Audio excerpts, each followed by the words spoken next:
Hello friends, welcome back to Bodhisattva PCS. My dear friend, मैं तो मुनीर आईने में खुद को देखकर हैरान हुआ। यह चेहरा कुछ और था पहले किसी ज़माने में। भारतीय अर्थव्यवस्था के स्टेटस की बात करें, इस लिहाज से मुनीर नियाजी का कथन जो है ये काफ़ी सत्य साबित होता है। देखिए, जब 1947 में भारत आज़ाद हुआ उस समय भारत की जीडीपी जो है मात्र 2.7 लाख करोड़ रुपए के बराबर थी। हमारे नीति नियंताओं के प्रयास, अथक प्रयास और भारत के समाज के हर एक हिस्से की हिस्सेदारी के बावजूद के बाद जो है 2022 में, दिसंबर 2022 में जो है भारत की इकनॉमी जो है, जीडीपी जो है 273.08 लाख करोड़ रुपए, या यूं कहें कि अप्रॉक्स $3 ट्रिलियन की इकनॉमी के बराबर हो गई है। इकोनॉमिक सर्वे, आप सबको पता होगा कि आज 2023 का इकोनॉमिक सर्वे निर्मला सीतारमण जी, जो कि आपकी फाइनेंस मिनिस्टर हैं, इनके द्वारा टेबल्ड किया जा चुका है। और यदि इकोनॉमिक सर्वे की बात करें, इसकी इम्पोर्टेंस की बात करें, तो इकोनॉमिक सर्वे जो है किसी भी अर्थव्यवस्था का एक आईना होता है, जिसमें हम पिछले कुछ सालों को देखते हैं कि वो कितना, किस किस सेक्टर में इकोनॉमी कितना ग्रोथ हुई, हमें क्या सुधार करने हैं और आने वाले समय में हमें क्या क्या प्रोजेक्शन लेना है, मतलब किस किस सेक्टर में कितना ग्रोथ हो गया और होगा और हमें और क्या करना चाहिए। यदि एग्जामिनेशन पॉइंट ऑफ व्यू से देखें तो यह BPSC, IAS, UPSC, UPPSC, JPSC और गवर्नमेंट, जो भी गवर्नमेंट एग्जाम्स होते हैं सबके लिए इक्वली इंपॉर्टेंट है। तो यदि आपका 68 बीपीएससी टारगेट हो, 69 टारगेट हो, या 2023 आईएएस देना चाहते हो, यूपीपीएससी देना चाहते हो, तो इस वीडियो को शुरू से लेकर लास्ट तक जरूर देखना। हम एक एक टॉपिक का एनालिसिस करेंगे, फैक्चुअल और एनालिटिकल दोनों, माय डियर फ्रेंड, ठीक है। इकोनॉमिक सर्वे 2023, जिसमें मैंने बताया कि यह एक इकोनॉमी का, किसी भी देश या राज्य की इकोनॉमी का जो है यह आईना होता है, जो बतलाता है कि पिछले कुछ सालों में हमारे इकोनॉमी का जो विभिन्न सेक्टर था कितना ग्रोथ हासिल करा और आने वाले समय में क्या इसकी संभावना है। यदि बात करें तो इकोनॉमिक सर्वे 2023 के अनुसार इंडिया जो है जीडीपी ग्रोथ रेट 2023-24 में 6 से 6.8% तक जो है हासिल कर सकता है, यदि वर्तमान का जो सिचुएशन है ये भी बना रहे तो। और इसके बाद भी ये जो है ग्लोबली पॉलिटिकल डेवलपमेंट पे निर्भर करता है। आपने देखा होगा कि अभी सप्लाई चेन काफ़ी ज़्यादा डिस्टर्ब है। चाइना यूएसए का जो अपना ट्रेड कन्फ्लिक्ट देखें, वियतनाम से वार वाले सिचुएशन देखें, या रसिया यूक्रेन का कन्फ्लिक्ट देखें, ये सारी चीज़ें जो है काफ़ी ज़्यादा देश की और विश्व की इकोनॉमी को प्रभावित कर रही है, ठीक है। वीडियो को शुरू करने से पहले, आगे की स्लाइड्स में जाने से पहले एक बार इसके स्नैप्स का एनालिसिस कर लेते हैं इकोनॉमिक सर्वे का, जो लगभग हर एक सेक्टर का दिया हुआ है, ग्रोथ रेट दिया हुआ है, ठीक है। तो चलिए, यदि इन्फ्लेशन की बात करें, दैट मीन्स आपको पहले फिजिकल डेफिसिट की बात कर लेते हैं, उसके बाद इन्फ्लेशन, और एक एक करके ऐसे चलेंगे, ठीक है। देखिए, फिजिकल डेफिसिट क्या होता है, यदि शॉर्ट टर्म में मैं आपको बताना चाहूँ तो देखिए, मैंने यहाँ पे बताया भी है, यदि सरकार जो है अपने आय से अधिक व्यय कर रही है तो उस समय सरकार को राजकोषीय घाटा हो रहा है, ठीक है। तो मान लीजिए मैं कहूँ कि सरकार का आय जो है वह 100 रुपया है और व्यय कर रही है 105 रुपया, तो ये जो -5 रुपया है इसका राजकोषीय घाटा होगा। वहीं इन्फ्लेशन क्या होता है, तो देखिए, इन्फ्लेशन किसी भी वस्तुओं के मूल्य में वृद्धि और उसके मुद्रा के मूल्य में जो है कमी होती है। मान लीजिए जिस आईपैड पे मैं आपको पढ़ा रहा हूँ, ये स्लाइड्स इकोनॉमिक सर्वे 2023 का पढ़ा रहा हूँ, मान लीजिए कि ये अभी जो आ रहा है ये 80,000 रुपये में आ रहा है, मान लीजिए, इन द मतलब एज एग्जाम्पल दे रहा हूँ, ठीक है। और आने वाले समय में 1-2 साल बाद इसी का दाम जो है 1 लाख रुपये हो जाए, तब आप क्या करोगे, ठीक है। तब आप क्या करोगे, आप ये देखोगे कि ये जहाँ पे 80,000 रुपये में ही एक आईपैड खरीदा जा रहा था, अब जो है उसी आईपैड का, उसी फीचर्स का, फिर सेम मतलब फीचर्स का जो है दाम जो है 1 लाख रुपये हो गया। डैट मीन्स आपने एक तरफ देखा कि यहाँ पे रुपये के मूल्य में गिरावट दर्ज करी गई, और वहीं वस्तु का जो मूल्य था, डैट मीन्स आईपैड या नॉट आईपैड की बात करें दोस्त, ये पेन की ही बात कर लेते हैं, जहाँ पे पेन, एक पेन जो है दीपक का कोई पेन है, बिहार में काफ़ी प्रसिद्ध है दीपक का पेन। पहले बचपन में 90 के दशक के बच्चे इसे खूब जानते होंगे, नए बच्चे नहीं जानते होंगे।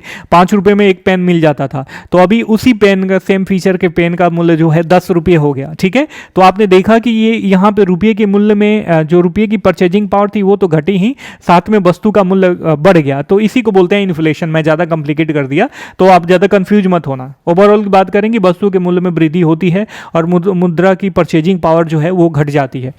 तो फिजिकल डेफिसिट की बात करें तो 2019-20 में यह 4.7% के बराबर था। वहीं 2021-22 में इसका टारगेट 6.7 रखा गया था और 2022-23 में जो है 2021-22 में 6.7 और 2022-23 में 6.4 जो है इस फिजिकल डेफिसिट है गवर्नमेंट का।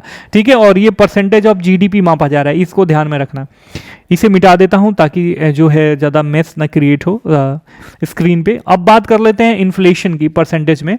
तो देखिए, इन्फ्लेशन भी दो तरीके का होता है, सीपीआई और डब्ल्यूपीआई। ये इंडेक्स में मापा जाता है। इन्फ्लेशन तो कई तरीके का होता है, लेकिन जो इंडेक्सेज मापे जाते हैं जनरली कंज्यूमर प्राइस इंडेक्स और होलसेल प्राइस इंडेक्स। अब इसको भी समझा देता हूं, जो नए बच्चे हैं वो भी समझ लें।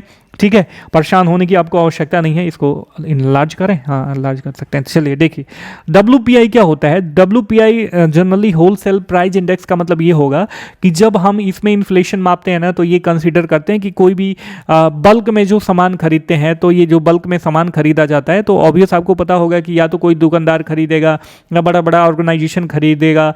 तो मतलब होलसेल में जब सामान खरीदा जाएगा तो उसे होलसेल प्राइस इंडेक्स बोला जाएगा।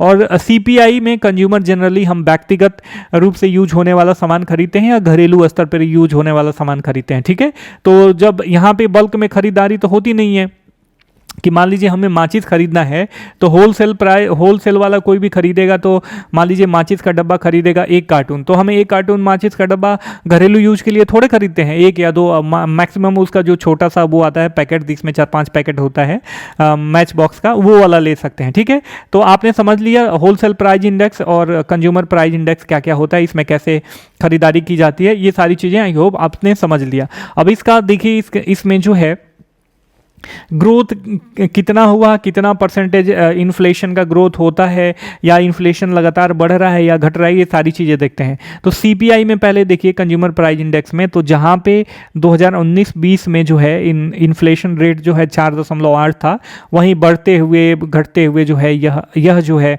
फिर से 2022-23 में 6.8% के बराबर हो गया है। ठीक है, वहीं अगर WPI की बात करें अर्थात होलसेल प्राइस इंडेक्स की, तो 2019-20 में 1.7% था। वहीं 2020-21 में ये घटा 1.3% के बराबर है। फिर 2020-21 के बाद डायरेक्ट ये बढ़ा है 13% के बराबर आ गया है, और 2022-23 में घट के 11.5% के बराबर आ गया है। तो हमने तो यहाँ पे फैक्चुअल डेटा एनालिसिस कर लिया। फिजिकल डेफिसिट से रिलेटेड अगर कोई क्वेश्चन पूछे तो एनालिटिकल ट्रेंड के हिसाब से किस तरीके से पूछ सकता है, ये कह सकता है कि निम्न में से हाल ही में फिजिकल डेफिसिट के बारे में कौन सा कदम सही नहीं है। तो अगर कोई कहे कि 2019-20 से 2022-23 के बीच लगातार फिजिकल डेफिसिट का ग्रोथ जो है या फिजिकल डेफिसिट गिरा है सरकार का, तो ऐसा कुछ नहीं है। ये तो पहले 2019-20 में आपने देख रहा है 4.7% था, 2020-21 में बढ़ के 9.2 हो गया, फिर घटा, फिर उसके बाद घटा। ठीक है, तो ये कोई इक्वल ट्रेंड नहीं देखा जा रहा है घटने का या बढ़ने का। उसी तरीके का इन्फ्लेशन में भी हम देख रहे हैं। अब सर्विसेज की बात कर लें तो growth rate of GVA at basic prices in percentage माफ कीजिएगा, तो जो ग्रॉस वैल्यू एडिशन होता है ना, इसके बेसिक प्राइस पे ये परसेंटेज देखा गया है सर्विस सेक्टर में ग्रोथ का। तो देखिए 2019-20 में ये 6.3% के बराबर था, 2020-21 में -7.8% के बराबर रहा है। तो ये ईयर जो है काफ़ी ज़्यादा इंपॉर्टेंट है, ध्यान में रखिएगा। 2020-21 में डीप किया, नेगेटिव ग्रोथ हुआ है, वहीं 2022-23 में ये 9.1% के बराबर है। यदि इंडस्ट्रियल ग्रोथ की बात करें तो जहां 18-19 और 20-21 दोनों में जो है निगेटिव ग्रोथ देखा गया है, वहीं 2021-22 में ये हो गया 10.3% के बराबर, और 2022-23 में जो है 4.1% के बराबर इंडस्ट्रियल ग्रोथ देखा गया। अब आप सोचोगे कि ये डायरेक्ट इतना 2022-23 में गिरा क्यों, तो वो सप्लाई चेन की वजह से, ठीक है, काफ़ी ज़्यादा सप्लाई चेन डिस्टर्ब हुआ था रसिया यूक्रेन वार से, या अमेरिका और चाइना के ट्रेड कॉन्फ्लिक्ट से, चाइना वियतनाम मतलब एक तरीके से वो माना जाए, युद्ध की स्थिति माना जाए, तो इस वजह से सप्लाई चेन काफ़ी ज़्यादा डिस्टर्ब हुआ, जो कहीं ना कहीं इंडस्ट्रियल ग्रोथ को हानि पहुंचाया। तो यदि कोई पूछे कि 2018-19 से 2020-21 तक लगातार जो है इंडस्ट्रियल ग्रोथ निगेटिव रहा इंडिया का, तो ये कथन सही होगा, इस चीज़ को भी ध्यान रखना, ठीक है। तो जो एक्चुअल एनालिसिस होती है ना, यही होती है माय डियर फ्रेंड, कि आप केवल फैक्ट्स ना याद रखो, साथ में वो ट्रेंड भी देखते रहो।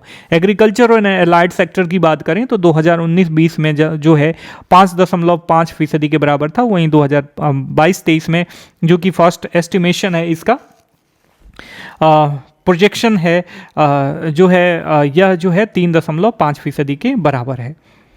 वहीं फॉरेन एक्सचेंज की बात करें तो 2021-22 में आप देखोगे 2021-22 में जो है 607 बिलियन यूएस बिलियन डॉलर के बराबर था, वहीं 2022-23 में ये घट के 563 बिलियन डॉलर के बराबर आ गया है।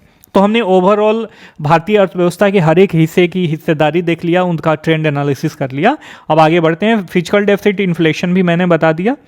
अब देखिए, अब कोई पूछेगा, यदि आपका दिमाग जिंदा है तो आप ये पूछ सकते हो कि जो ऑप्टिमिस्टिक ग्रोथ फोरकास्ट किया गया है, देखिए इसका हिंदी ट्रांसलेशन भी मैंने यहाँ पे डाल दिया है, ताकि मैं जब पीडीएफ शेयर करूँगा, नीचे वीडियो को डिस्क्रिप्शन बॉक्स में टेलीग्राम लिंक दिया हुआ है, वहाँ पे मैं पीडीएफ शेयर कर दूंगा, आप उसे पढ़ लेना। तो इसमें जो है किन किन मतलब क्या आधार रख के ये फोरकास्ट किया गया है कि हमारा जो है पॉजिटिव ग्रोथ होगा। तो देखिए मैं पढ़ के बता दे रहा हूँ, एक्सप्लेन करके बता दे रहा हूँ, काफ़ी इंपॉर्टेंट है। The rebound of private consumption given to a boost to production activity। देखिए कोविड-19 की वजह से मैं समझा दे रहा हूँ, कोविड-19 की वजह से जहाँ लॉकडाउन था, लोगों का रोजगार छिन गया था, तो उस समय लोगों का इनकम ही नहीं हो रहा था, तो लोग खर्चा कहाँ से करेंगे। तो अब वो सारी चीज़ें नॉर्मल हो चुकी है, लोग कमाने लग रहे हैं, तो अपना जो डेली यूजेज का सामान है अधिक खरीद रहे हैं, अपने लग्जरी पे ज़्यादा खर्चा कर रहे हैं। तो इससे क्या होगा, डिमांड बढ़ेगा और डिमांड प्रोडक्शन को जो है इन्हेंस करेगा, प्रोडक्शन एक्टिविटी बढ़ेगी, तो ओवरऑल इकोनॉमी का ग्रोथ होगा। इसके साथ साथ हाईली कैपिटल एक्सपेंडिचर, जो पूंजीगत व्यय है वह बढ़ गया है। Near universal vaccination coverage enabling people to spend contact based services, जैसे आपने देखा होगा कि लगभग हम 100% जो है वैक्सीनेशन कोविड-19 के खिलाफ कर चुके हैं। तो इससे क्या होगा, जो कॉन्टैक्ट बेस्ड सर्विसेज है, जैसे रेस्टोरेंट हो गया, होटल हो गया, शॉपिंग मॉल हो गया, सिनेमाज होगा, ये सब चीज़ें खुलने लगी हैं, लोग जाके इंजॉय करने लगे हैं, खाने पीने लगे हैं, वीकेंड मनाने लगे हैं। तो ये सारी संस्थाएं जो क्या है कहीं ना कहीं बूस्टअप होंगी, उससे ओवरऑल इकोनॉमी का ग्रोथ होगा। The return of migrant worker to the city to work in construction site leading to significant decline in housing market inventory. आपने देखा होगा कि मास जो है डिस्प्लेसमेंट हुआ कोविड-19 की वजह से मजदूरों का, प्रवासी मजदूरों का। तो जहाँ पे जो साइट है, मान लीजिए दिल्ली है, मुंबई है, वहाँ पे ग्रोथ हो रहा है, तो ऑब्वियस जो लोअर लेवल पे कॉस्ट होता है ना, उस पे काम करने के लिए लोग राजी होते हैं, क्योंकि वहाँ पे ज़्यादा इन्फ्लक्स जो है माइग्रेशन होता है, लोग जाते हैं, कम दर पे जो है काम करते हैं, तो इकोनॉमिक ग्रोथ जो है कहीं ना कहीं होता है, जो एक्टिविटी होती है, जो मैन्युफैक्चरिंग होती है वो बढ़ती है, तो ओवरऑल जो लोग होते हैं उनका भी इनकम होता है और प्रोडक्शन भी चालू रहता है। इसके साथ साथ जो बैंक है ना, प्राइवेट सेक्टर बैंक, ये सारे लोग क्रेडिट सप्लाई करने के लिए तैयार हैं, इनके पास पर्याप्त पैसा है। कोई भी माइक्रो स्मॉल और मीडियम इंटरप्राइजेस यदि जाता है, घरेलू उद्योग वाले, छोटे उद्योग वाले, सूक्ष्म उद्योग वाले, तो उसको बैंक पैसा दे रहे हैं और वो अपना जो है बिजनेस व्यापार प्रफुल्लित कर रहे हैं, आगे बढ़ रहे हैं। हिंदी में भी पढ़ दे रहा हूँ। निजी उपयोग में वृद्धि, उत्पादन गतिविधि में बढ़ावा, उच्च पूंजीगत व्यय, सार्वजनिक टीकाकरण, निर्माण स्थलों पर काम करने के लिए शहरों में प्रवासी श्रमिकों की वापसी, अच्छी तरीके से पूंजीकृत सार्वजनिक क्षेत्र के बैंक जो एमएसएमई को लोन देने के लिए तैयार हैं। तो ये सारी चीज़ें ना पॉजिटिव इंपैक्ट क्रिएट कर रही हैं, जिससे हम फोरकास्ट करें हैं कि हमारा इकोनॉमिक ग्रोथ रेट जो है 2023-24 में इतना होगा, 6.0 से 6.8% के हिसाब से। अब देखिए यहाँ पे सर्विस सेक्टर का ग्रोथ मैंने पहले ही दिखा दिया है। ये याद रखना कि 2020-21 में जो है ये -7.8% था, मतलब इसमें नेगेटिव हुआ, ठीक है। वहीं 2022-23 में ये 9.1% का हिसाब रखा गया है इसमें ग्रोथ का। सर्विस सेक्टर को स्ट्रेंथ करने के लिए बहुत सारे स्रोत हैं। देखिए PMI services witness stock expansion strongest expansion seen July 2022। Credit growth services में हुआ है 2 जुलाई 2022 से लगभग 16%। 75 डिजिटल बैंकिंग यूनिट ऐसे हैं जिन्होंने इंडिया को फाइनेंशियली सर्विस देने के लिए जो है मतलब जो फिनटेक होता है ना उस मार्केट में काम करने के लिए आगे आए हैं और इससे जो है काफ़ी ज़्यादा ट्रांसफॉर्मेशन हो रहा है। इसके साथ साथ फैशन, ग्रॉसरी और जनरल मर्केंटाइल की जो मतलब जो वस्तुएं हैं वो पूरे ई-कॉमर्स का 2/3 जो है ये कैप्चर करती हैं। तो ये कहीं ना कहीं सारी चीज़ें जो है सर्विस सेक्टर वाले ग्रोथ को भी, सर्विसेज को भी जो है इन्हेंस कर रहे हैं। ये नॉर्मल डेटा था, हालांकि ज़्यादा इंपॉर्टेंट नहीं है, मेंस के लिहाज से 1-2 फैक्ट्स इसके इंपॉर्टेंट है।